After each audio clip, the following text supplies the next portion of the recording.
Padmesh institute of वैदिक sciences की ओर से केतु पद्मेश का नमस्कार। गर्मी पड़ रही है। कानपुर में 47 पारा गया है। 25 तारीख से 9 तपा हुआ। जब सूर्य रोहिणी नक्षत्र में आता है तो 15 दिन भारत के एक हिस्से में भीषण गर्मी होती है तो दूसरे हिस्से में वर्षा होती है। इस बार हिंदी भाषी क्षेत्रों में काफ़ी गर्मी होने की संभावना है। गर्मी के लिए तैयार हो जाइए। 25 के बाद में 15 दिन तक और गर्मी का सामना करना पड़ेगा। लेकिन दक्षिण में ये वर्षा देगा। कहीं कहीं भारी वर्षा होगी, कहीं कहीं कम वर्षा होगी और पर्याप्त मात्रा में वर्षा होगी, चाहे केरल हो, तमिलनाडु हो या अन्य प्रांत हो, वहाँ वर्षा भी देगा। 25-26 को जयपुर में बगीची में एयरपोर्ट के पास है, वहाँ पर एक कार्यक्रम है ज्योतिष का। महासम्मेलन का आयोजन कर रहे हैं संतोष भार्गव जी। उन्होंने मुझे अति विशिष्ट मुखतिथि के रूप में आमंत्रित किया है। मैं पहुंचूंगा भी। 2 दिन रहूंगा। वहां से महाकालेश्वर और ओमकारेश्वर के दर्शन करने भी पत्नी के साथ जाऊंगा। आप लोगों की किसी की रुचि हो तो वहाँ संपर्क भी कर सकते हैं। होटल सरोवर फोर्टको में मैं रुकूंगा।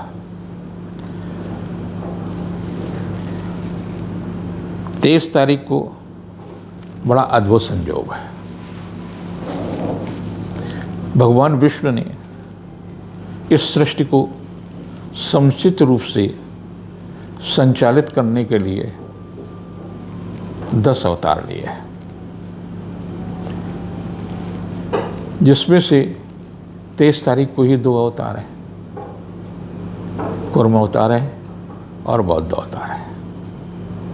उस दिन अगर आप कुछ ऐसे प्रयोग करते हैं जिससे आपके घर में समृद्धि आए, आर्थिक शारीरिक मानसिक तनाव से मुक्त हो, क्योंकि इस समय डिप्रेशन में बच्चे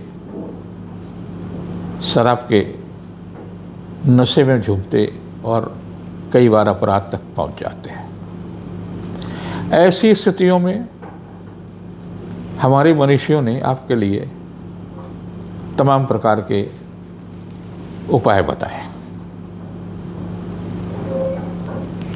भगवान गौतम बुद्ध की मूर्ति के सम्मुख आप 3 छल्लों के 3 गोलियां बनवाइए चांदी के और तीनों को जोड़ दीजिए और ऐसे 3 बनवाइए। उनमें से बुद्ध की प्रतिमा के सामने तीनों रख दीजिए और उसको ध्यान करिए, तो आपको एक अतिरिक्त ऊर्जा महसूस होगी। और ऐसा आपको मात्र 15 दिन करना है और 15वें दिन उनमें से एक जो आपने यंत्र बनाए हैं वो बहते हुए पानी में प्रभावित कर दें और एक यंत्र को स्वयं धारण कर लें। एक यंत्र जो है किसी को दान करते हैं। दान में इस बात का ध्यान रखें कि पात्र आवश्यक हो, उसे आप मुद्रा में बेचे नहीं, उसको दान कर दें। आप देखेंगे कुछ महीनों बाद कि आपकी नौकरी में अगर व्यवधान चल रहा है तो धीरे धीरे सने ठीक होगा। अगर आपके व्यवसाय में परेशानी हो रही है तो धीरे धीरे ठीक होगा। घर में बहू के साथ में रिश्ते अच्छे नहीं हो रहे हैं, सास बहू लड़ रहे हैं, नंद भाभी लड़ रही हैं, तो भाई लड़ रहे हैं, तो उस पर भी आपको धीरे धीरे धीरे एक सुखद वातावरण प्राप्त होगा। इसके अतिरिक्त कुर्म का भी उसी दिन अवतरण हुआ, भगवान कुर्मा अवतार का। तो आप 3 कछुए ले आइए, किसी भी धातु के हो सकते, और तीनों उनकी मूर्ति के सामने या उनके चित्र के सामने रख देंगे। और भगवान के 10 जो रूप उन्होंने धारण किए हैं उनको स्मरण करेंगे, और ये मात्र आपको 9 दिन करने हैं। उसमें से एक कछुआ जो आपका गुरु हो, गुरु नहीं हो तो माता पिता हो, माता पिता नहीं है, नानी नाना, दादी दादा, जो भी आपसे बड़े हैं जिनके आप चरण स्पर्श करते हो, उनको वो भेंट कर दीजिए और उनको चरण स्पर्श कर लिए 3 बार। कई लोगों को चरण स्पर्श करने की पद्धति ही नहीं पता, तो उसमें इस बात का ज़रूर ध्यान रखिए कि चरण स्पर्श करें, खाली आप घुटने न छुएं। और चरण स्पर्श करने का एक तरीका है, आप दोनों हाथ सीधी करेंगे और एक क्रॉस कर लेंगे, और इससे आप पैर छू करके माथे पर लगाएंगे 3 बार इस प्रकार से। और ऐसे जब आप चरण स्पर्श करेंगे तो जो ऊर्जा उनके अंदर है वो ऊर्जा आपको प्राप्त करेगी, और आपकी ऋणात्मक ऊर्जा कम होगी, आपका डिप्रेशन कम होगा। हमेशा जब भी सम्मान के साथ गुरु के या किसी रिश्तेदार के आप चरण स्पर्श करते हैं तो इस बात का ध्यान करें कि चरण स्पर्श कर रहे हैं, नहीं करना है तो मत करें, कर रहे हैं तो इस तरह करेंगे तो आपकी उसकी धनात्मक ऊर्जा आपको मिलेगी, और आपके मन का जो डिप्रेशन है, आपके अंदर भय है, आपको लगता है हमारे साथ में कोई ऐसी शक्ति जो है जो हमको मानसिक रूप से प्रताड़ना दे रही है, एक भय दे रही है, उस पर आपका नियंत्रण होगा। दूसरा जो कछुआ होगा वो कछुआ आप अपने व्यवसाय केंद्र पर जहाँ कहीं भी आप हैं वहाँ रख लें। और तीसरा कछुआ आप घर में अपने जहाँ आपके प्रवेश द्वार, जहाँ आपके अतिथि लोग आते, जहाँ आपसे मिलने वाले नाते रिश्तेदार आते, वहाँ रख दीजिए, टेबल पर रख दीजिए, कहीं भी रख दीजिए। ऐसा करिए, आपको दिखाई देगा कि आपका बहुत अच्छा हो रहा है। फिर एक काम और कर सकते हैं कि उसी दिन और से अगले 15 दिन तक आप जल, पानी की बोतलें कुछ खरीद लीजिए, 8, 10, 15, 20, 25, और घर आपने ले आइए, और भगवान बौद्ध को, भगवान कुर्म को प्रणाम करेंगे और उनको अर्पित कर देंगे, जितनी आपके पास सामर्थ्य बात। और उसके बाद में धीरे धीरे स्वयं न पीजिए, दूसरे गरीब लोगों को दीजिए, रिक्शा चालक को दे दीजिए, किसी गरीब आदमी को दे दीजिए। ये 15 दिन तक आप जल का वितरण करेंगे तो आपको देखेंगे कि आपके घर में तमाम प्रकार का जो अशांति का वातावरण है वो ठीक हो जाएगा। आर्थिक मामलों में भी सफलता मिलेगी, जीविका के क्षेत्र में भी सफलता मिलेगी, धनेश के मामले में सफलता मिलेगी। दूसरा, जब आप यात्रा करते हैं तो यात्रा के समय आपके सामने 2 महापुरुषों का जन्म तेज को है, उस दिन ये संकल्प कर लीजिए, एक स्वर चंद्र स्वर कहलाता, एक स्वर कहलाता है सूर्य स्वर। और आप जब स्वर निकालते हैं वो हर 52 सेकंड के अंदर स्वर का परिवर्तन हो जाता है, दाहिना बायां जो स्वर है यानी चंद्रमा और सूर्य का जो स्वर है बदल जाता है। आप वहाँ बैठ कर के केवल यही अभ्यास करेंगे, इस समय कौन सा स्वर चल रहा है, इस समय कौन सा स्वर कर रहा है। अगर आप पुरुष हैं तो दाहिना स्वर आपका जब चल रहा हो तो घर से दाहिना पैर निकाल करके आप जिस लक्ष्य के लिए जा रहे हैं उस जाइए। और उसके बाद में आप जब जिस अधिकारी से मिलना है, जिस व्यावसायिक व्यक्ति से मिलना है, तो वहाँ भी दाहिना ही स्वर के साथ में आप करें। जो महिलाएं हैं उनको बाएं स्वर के साथ में अगर ये करते हैं तो उसको निश्चित रूप से सफलता मिले। ये छोटे छोटे से प्रयोग हैं जो आपके जीवन में तमाम महत्वपूर्ण परिवर्तन करेंगे, ऐसे परिवर्तन करेंगे जिसमें आपका जीवन सुखद होगा, घर की कलह दूर होगी, घर का वातावरण सुखद होगा, आपका बच्चा बात नहीं मानता है उसमें भी आपको लाभ मिलेगा। और इन दोनों विष्णु के अवतार को प्रणाम करिए और उनके याद करिए। हम चर्चा कर रहे हैं राशिफल। राशिफल में एक अच्छी बात है कि शुक्र का भी परिवर्तन हो गया, तो बुध को छोड़ करके बृहस्पति, सूर्य और शुक्र हैं वृष में, और शुक्र भी अस्त है और बृहस्पति भी अस्त है, यानी धनात्मक ऊर्जा भी अस्त है, ऋणात्मक ऊर्जा भी अस्त है। इस कारण से मांगलिक कार्य नहीं होंगे, और ऐसे स्थिति 28 जून तक है। तो 28 जून तक मांगलिक कार्य नहीं होंगे, लेकिन ये क्या करेंगे, मौसम में परिवर्तन करेंगे। कहीं एकदम की बारिश होगी तो कहीं एकदम की भीषण गर्मी होगी। ताप का टेम्परेचर इन 28 जून तक आप कहीं न कहीं 50 डिग्री को क्रॉस करेगा। आप घर से निकलते समय सावधानी जरूर रखें। जल की मात्रा आपके शरीर में अधिक होना चाहिए, खाली पेट नहीं होना चाहिए, सर ढका रखें, और जो भी डॉक्टर सलाह देते हैं उस करिए। रोगी और बच्चों को, महिलाओं को विशेष रूप से सतर्क रहना होगा, खासतौर से वृद्ध लोगों को। मेष राशि के लिए ये सप्ताह काफ़ी महत्वपूर्ण है।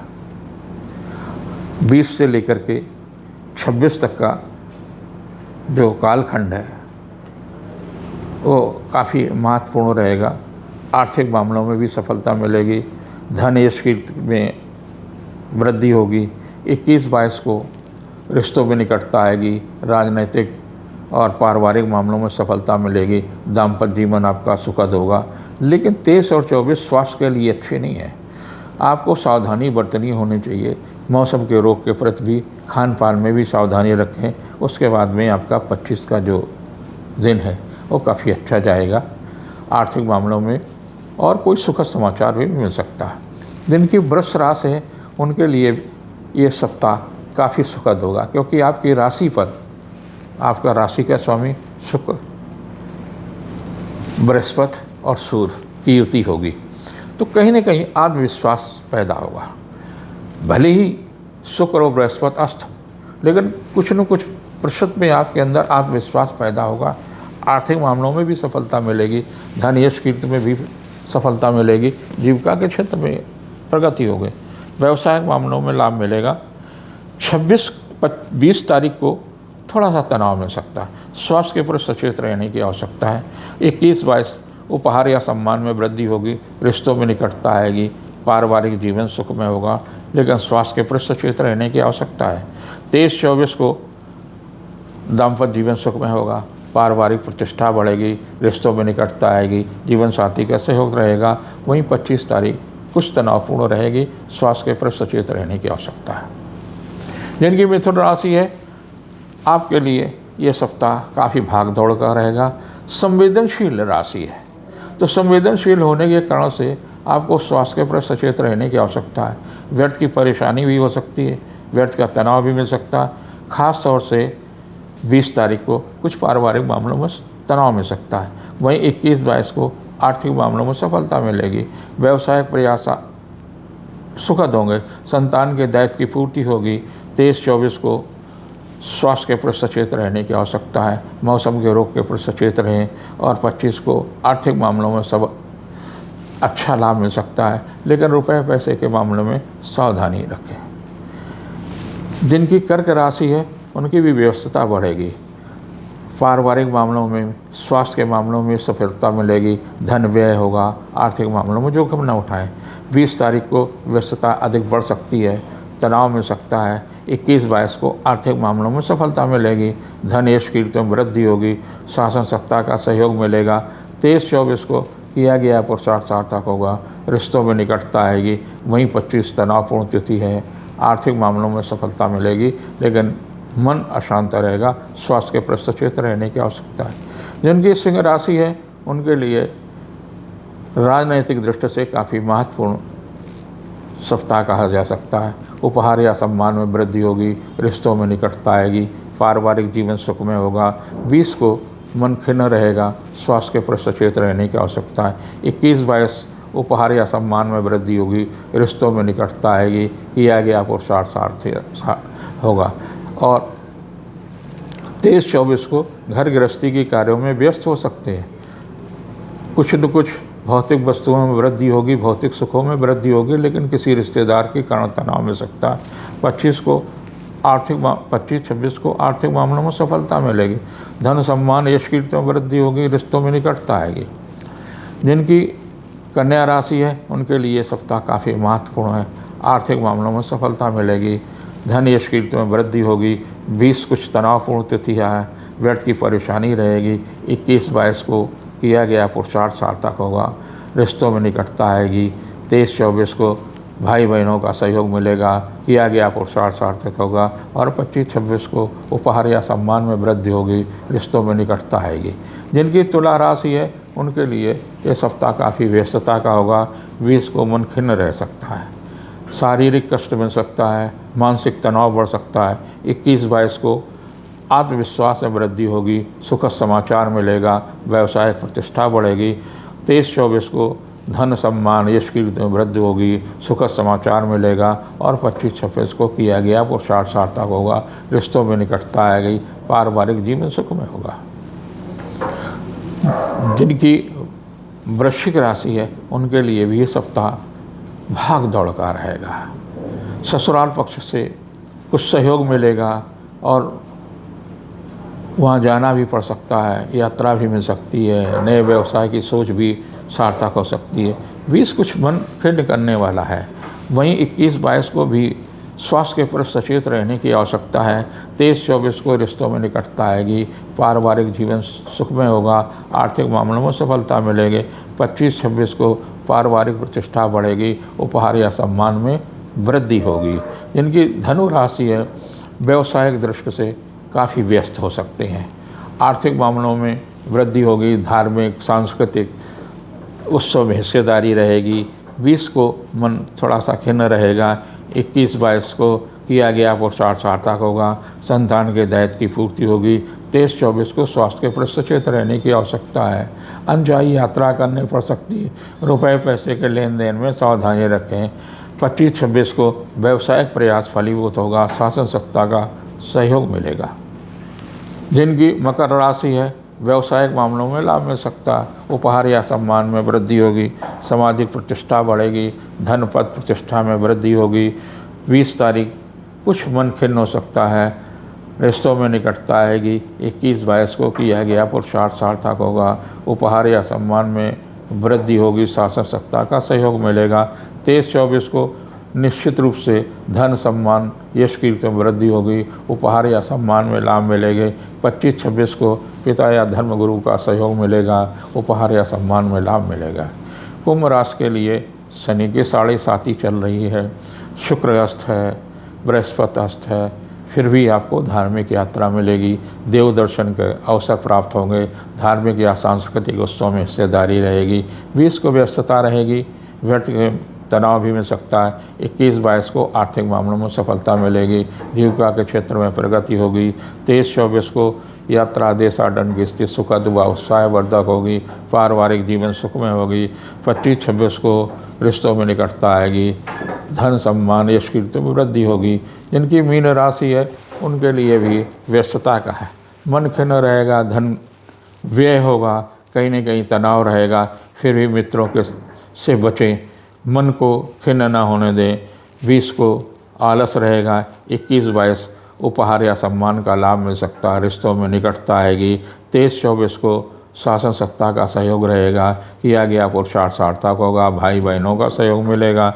और 25-26 को पारिवारिक सुख में वृद्धि होगी, भौतिक वस्तुओं में वृद्धि होगी, उपहार या सम्मान में वृद्धि होगी, रिश्तों में निकटता होगी। चलते चलते एक बात ध्यान रखें, हर दिन राहु काल 1.5 घंटे का होता है।